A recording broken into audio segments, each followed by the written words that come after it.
yang umum, kami ingin menyampaikan khotbah dengan tema kriteria pemimpin yang baik. Kepemimpinan ternyata merupakan fitrah, keharusan di dalam kehidupan masyarakat. Artinya setiap masyarakat sangat membutuhkan orang-orang yang mengatur tata kehidupannya.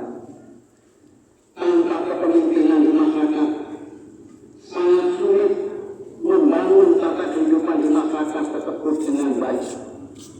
Keamanan dan ketentraman juga sulit dijaga dengan baik. Bahkan bisa jadi hukum rimba dan kekacauan yang timbul di dalamnya karena tidak ada kelompok yang diberi tanggung jawab untuk mengatur dan menjaganya.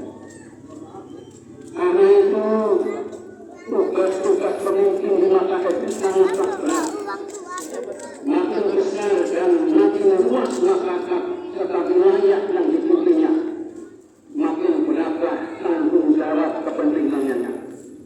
Masyarakat kita cukup banyak para pemimpin yang gagal dalam memimpinnya karena mereka tidak membekali dirinya dengan bekal yang sesuai dengan tugas berat yang diembannya, yaitu bekal lahir maupun bekal batin.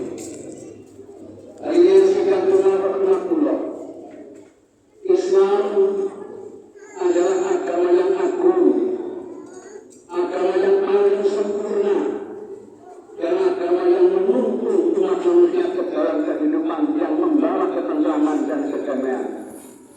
Untuk itu, Islam tidak hanya mengatur kehidupan perorangan semata, tapi juga mengatur kehidupan bermasyarakat dan bernegara. Kehidupan bermasyarakat dan bernegara dapat tercipta dengan baik apabila kepemimpinan di jalan yang itu baik.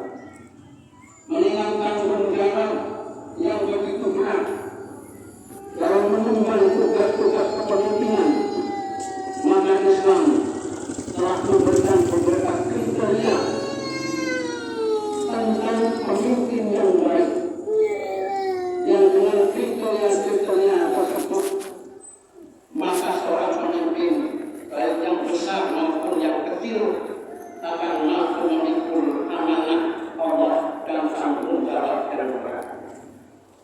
Hadirin sekalian rahmatullah, di antara kriteria pemimpin yang baik itu adalah sebagai berikut. Yang pertama,